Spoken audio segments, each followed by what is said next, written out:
కొలచింతపల్లి చెంచు తాండాలో ఈశ్వరమ్మ అనేటువంటి మహిళపై నలుగురు వ్యక్తులు, అందులో చెంచు వాళ్ళు ఇతరులు కూడా ఉండి దాష్టికం చేయడం జరిగింది. చాలా కిరాతకంగా భయంకరమైనటువంటి అంటే ఆటవిక దశలో జరిగినట్టుగా దుర్మార్గంగా ప్రవర్తించారు.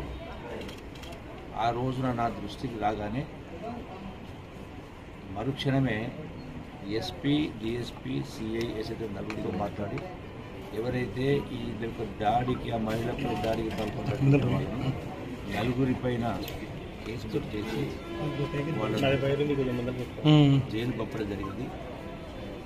అంటే కళంకం, మానవాళ్ళకే కళంకం చాలా జరుగుతూ ఉంది. దుర్మార్గం వాళ్లకు 100% శిక్ష పడేటువంటి కార్యక్రమం జరుగుతుంది.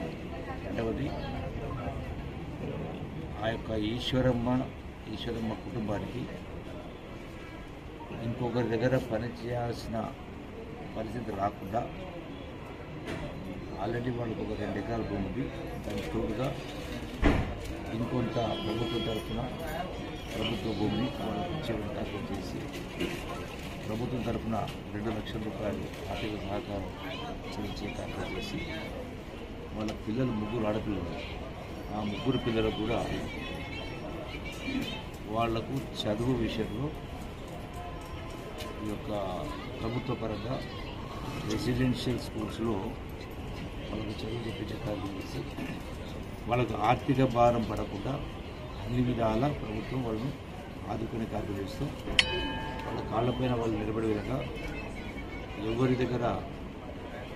ఎవరి కాళ్ళు పట్టుకోవాల్సిన అవసరం లేకుండా స్వశక్తితోటి పైకి వచ్చే విధంగా అన్ని విధాల సహాయం ప్రభుత్వ పరంగా చేస్తూ వ్యక్తిగతంగా కూడా మంచి 5 కార్యం చేస్తూ అన్ని విధాలు 4 రకాలు చేస్తూ ఇటువంటి దారుణాలు ఎక్కడ జరిగినా ఇతర జరిగినా ఖచ్చితంగా ఆ దాడులకు పాల్పడిన వాళ్ళపైన కఠినాతి కఠిన చర్యలు చట్టపరంగా అన్ని కూడా ఏది కూడా స్పేర్ చేయకుండా ఎటువంటి రాజకీయాలకు అవకాశం ఇవ్వకుండా ఎవరైనా ఎంతటి వారైనా 100% శిక్షించే కార్యక్రమం జరుగుతుంది. ఇందులో ఎవరిని కూడా ఉపేక్షించేటువంటి సమస్య ఉండదు. ఆ కుటుంబాన్ని ఆదుకునే కార్యక్రమం చేస్తారు.